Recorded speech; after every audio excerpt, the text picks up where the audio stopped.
नमस्कार सहपाठी। आज हम उस चीज़ के बारे में बात करने जा रहे हैं जो संसार की सबसे शक्तिशाली चीज़ों में से एक है। आज हम उस चीज़ के बारे में बात करने जा रहे हैं जिसे यदि कोई मनुष्य अपने अभ्यास में शामिल कर ले तो वह मनुष्य सुखी एवं सफल बन सकता है। उस चीज़ का नाम है कृतज्ञता, जिसे इंग्लिश में ग्रेटिट्यूड कहते हैं। आज के इस वीडियो में हम बात करेंगे कि कृतज्ञता क्या होती है और इसके क्या फ़ायदे होते हैं। इस बात को हम कुछ बिंदुओं में समझते हैं। बिंदु नंबर 1, कृतज्ञता क्या होती है। कृतज्ञता का मतलब होता है किसी चीज़ का उपकार मानने का भाव, किसी चीज़ के प्रति एहसानमंद महसूस करने का भाव, किसी चीज़ के प्रति शुक्रगुजार होने का भाव या फिर कृतज्ञ होने के भाव को कृतज्ञता कहते हैं। जैसे उदाहरण स्वरूप किसी व्यक्ति ने आपकी मदद की तो जब आप उस व्यक्ति का एहसान मानते हैं, उस व्यक्ति का उपकार मानते हैं, तो इसे हम कृतज्ञ होना कहते हैं। प्रत्येक वह इंसान जिसे दुनिया को देखने के अपने नज़रिए को विस्तृत करना है या सफल व सुखी बनना है, उसे कृतज्ञ बन जाना चाहिए। जब हम किसी चीज़ के लिए कृतज्ञ बनते हैं या शुक्रगुजार बनते हैं तो यह हमारे अहंकार को नष्ट करने का काम करता है तथा हमारा विकास करना शुरू करता है। प्रत्येक व्यक्ति अपने दिन को 2 तरीके से शुरू कर सकता है।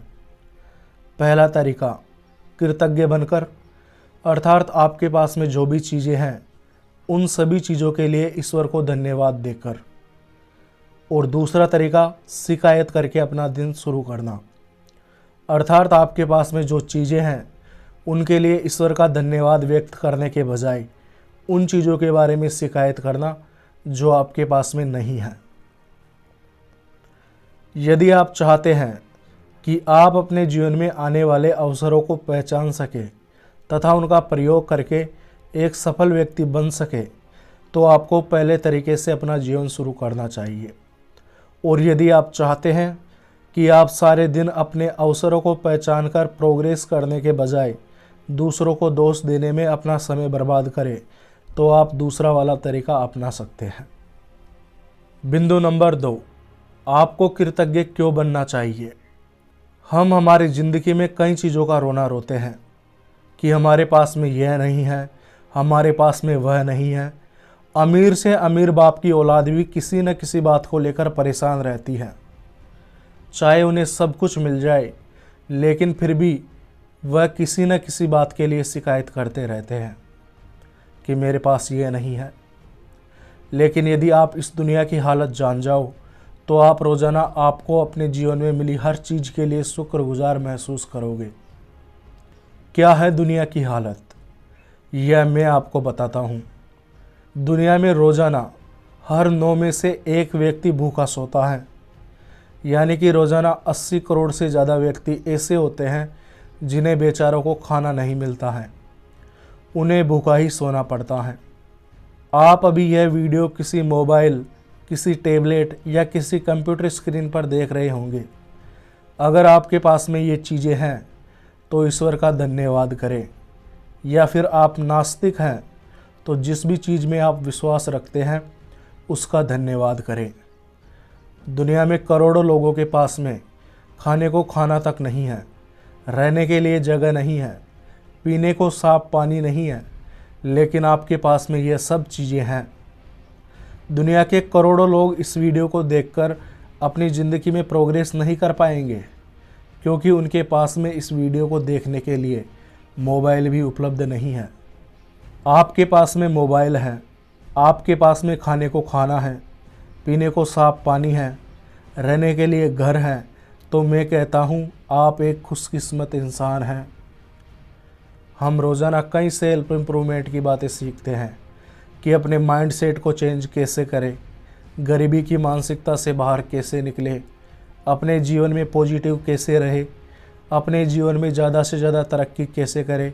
लेकिन अफसोस, दुनिया में करोड़ों लोगों के पास में इन सब चीज़ों को देखने या पढ़ने या समझने के साधन उपलब्ध नहीं हैं।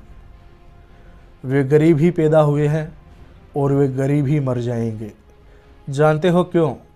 क्योंकि उनके पास में शिक्षा का कोई भी जरिया नहीं है। उनके लिए तो रोज़ाना उनका पेट भर जाए वही बहुत बड़ी बात है।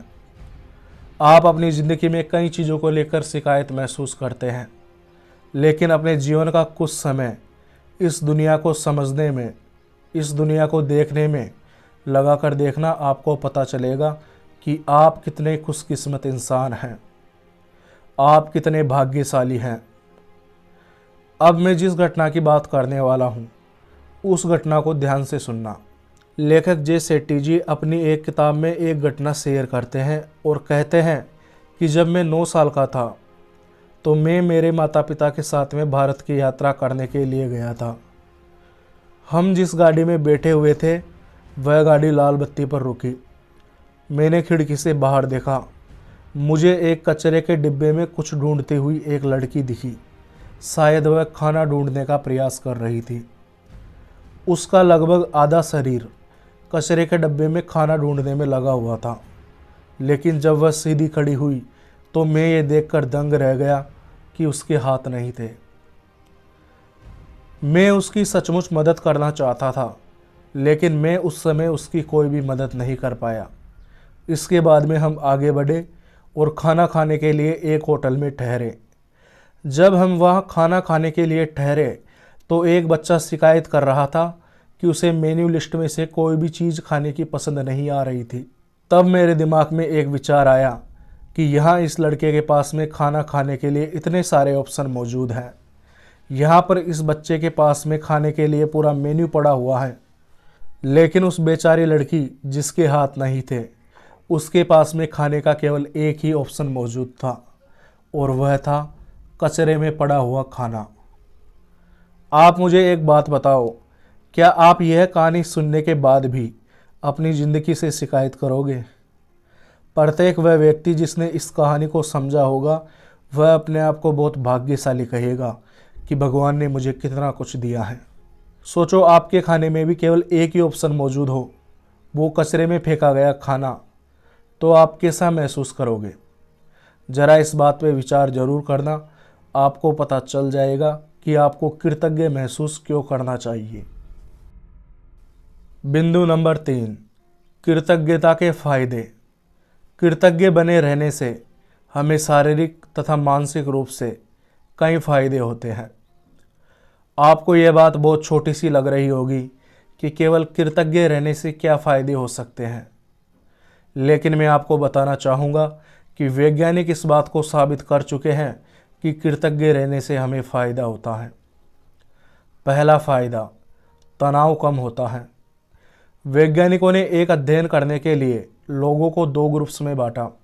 दोनों ग्रुपों के प्रत्येक व्यक्ति को एक एक पेन तथा एक एक कॉपी दी गई। अब पहले ग्रुप से कहा गया कि आपको इस कॉपी में सारे दिन की उन घटनाओं को रिकॉर्ड करना है जिनसे आप चिढ़ते हैं या जिनसे आप परेशान महसूस करते हैं। दूसरे ग्रुप से कहा गया कि आपको इस कॉपी में सारे दिन की उन घटनाओं को रिकॉर्ड करना है जिनके लिए आप शुक्रगुजार हैं, जिनके लिए आप किसी को धन्यवाद देना चाहते हैं। जब इन दोनों ग्रुपों ने सारे दिन का डाटा रिकॉर्ड किया तो वैज्ञानिकों ने पाया कि जिस ग्रुप ने अपनी ज़िंदगी की अच्छी चीज़ों के लिए धन्यवाद व्यक्त किया था उनके दिमाग का तनाव स्तर कम था, तथा जिस ग्रुप ने शिकायतें रिकॉर्ड की थी उस ग्रुप का तनाव स्तर ज़्यादा था। दूसरा फ़ायदा, सकारात्मक बने रहने में मदद मिलती है। आप एक छोटा सा प्रयोग करके देखें। आप अभी इसी समय किसी चीज़ के लिए कृतज्ञ महसूस करें और उसके साथ ही आप किसी चीज़ के लिए नाराज़ या कुंठित महसूस करने की कोशिश करें, तो आपको पता चलेगा कि आप ऐसा नहीं कर पाएंगे। हमारा दिमाग एक समय पर नकारात्मक और सकारात्मक नहीं हो सकता। आपका दिमाग या तो नकारात्मक रहेगा या सकारात्मक रहेगा, लेकिन यह एक ही समय में दोनों नहीं रह सकता। जब आप कृतज्ञ महसूस करते हैं तो आप सकारात्मक बनते हैं, और जब आप सकारात्मक बनते हैं तो नकारात्मकता आपसे दूर हो जाती है। तीसरा फ़ायदा, स्वास्थ्य बेहतर होता है। जिस प्रकार चिंता करने या डरने से हमारा स्वास्थ्य खराब होता है, ठीक इसके विपरीत कृतज्ञ महसूस करने से हमारा स्वास्थ्य सुधरने लग जाता है। ड्यूक यूनिवर्सिटी मेडिकल सेंटर के डिवीज़न ऑफ बायोलॉजिकल साइकोलॉजी के प्रमुख डॉक्टर, जिनका नाम है डॉक्टर पी मुरली दोराई स्वामी, उन्होंने एक बार एबीसी न्यूज़ में बताया था कि अगर कृतज्ञता अर्थात ग्रेटिट्यूड अगर कोई दवा होती तो ये संसार का सबसे बेस्ट सेलिंग प्रोडक्ट होती जो शरीर के हर हिस्से को लाभ पहुंचाती। चौथा फ़ायदा, ट्रॉमा या सदमे से बाहर निकलने में। सालों की रिसर्च के बाद में यह पता चला है कि अगर एक व्यक्ति अपनी अच्छी बुरी सभी चीज़ों के लिए कृतज्ञ महसूस करता है या उन चीज़ों के लिए धन्यवाद व्यक्त करता है तो वह धीरे धीरे सदमे से बाहर निकल जाता है। सन 2006 के एक अध्ययन के अनुसार वियतनाम युद्ध में जिन सिपाहियों का कृतज्ञ होने का स्तर जितना ज़्यादा था, उन्हें पीटीएसडी होने का खतरा उतना ही कम होता था। पीटीएसडी क्या होता है, यह आप गूगल पर सर्च कर सकते हैं। यह एक प्रकार की मानसिक बीमारी होती है। पांचवा फ़ायदा, गरीब माइंडसेट से बाहर निकालती है। गरीब माइंडसेट क्या होता है? गरीब माइंडसेट का मतलब होता है कि हम उन चीज़ों पर ध्यान केंद्रित करते हैं जिनकी हमारे पास में कमी होती है और हम उन सभी चीज़ों को नज़रअंदाज कर देते हैं जो हमारे पास हैं। यह एक खतरनाक मानसिकता होती है। यदि आप इस मानसिकता को, इस गरीबी की मानसिकता को ख़त्म करना चाहते हैं तो हर चीज़ का धन्यवाद व्यक्त करें। बिंदु नंबर 4, कृतज्ञता का एक उदाहरण। मैंने आपको कृतज्ञता क्या होती है, इसके क्या फ़ायदे होते हैं, यह सब बताया। अब मैं आपको कृतज्ञ होने का एक उदाहरण देना चाहूँगा। ब्रायन एक्टन नाम का एक आदमी था। उसने 11 सालों तक याहू कंपनी में काम किया। इसके बाद में उन्होंने ट्विटर कंपनी में नौकरी लेने हेतु आवेदन किया। हालांकि वे अपने काम में बहुत अच्छे थे, लेकिन ट्विटर कंपनी ने उन्हें नौकरी देने से मना कर दिया। जब उन्हें इस बात का पता चला तो उन्होंने ट्विटर पर एक पोस्ट शेयर की जिसमें लिखा था, ट्विटर मुख्यालय द्वारा इनकार। यह ठीक है, हर दिन ऑफिस जाने के लिए लंबी यात्रा करनी पड़ती। इसके बाद में उन्होंने फेसबुक कंपनी में नौकरी प्राप्त करने के लिए आवेदन किया, लेकिन फेसबुक कंपनी ने भी उनके आवेदन को अस्वीकार कर दिया। इस बार भी उन्होंने ट्विटर पर एक पोस्ट शेयर की जिसमें लिखा था, फेसबुक ने मुझे ठुकरा दिया। यह ज़बरदस्त लोगों से मिलने का एक बेहतरीन मौका था। मैं अब जीवन की अगली रोमांचक यात्रा का रास्ता देख रहा हूँ। वे अपनी असफलताओं को दूसरे लोगों के साथ में सोशल मीडिया के माध्यम से शेयर करने में बिल्कुल भी नहीं झिझके, बल्कि उन्होंने हर परिस्थिति के लिए धन्यवाद व्यक्त किया।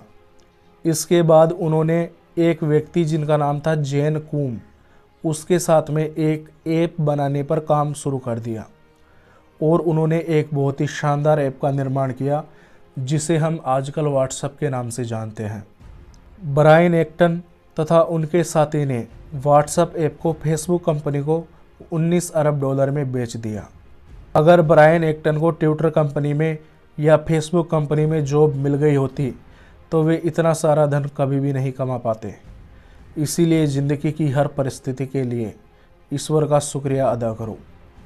किसी चीज़ पर पूरी मेहनत करने के बाद भी अगर सफलता नहीं मिलती है तो यह सोचो कि आपको इससे भी बड़ी सफलता मिलने वाली है।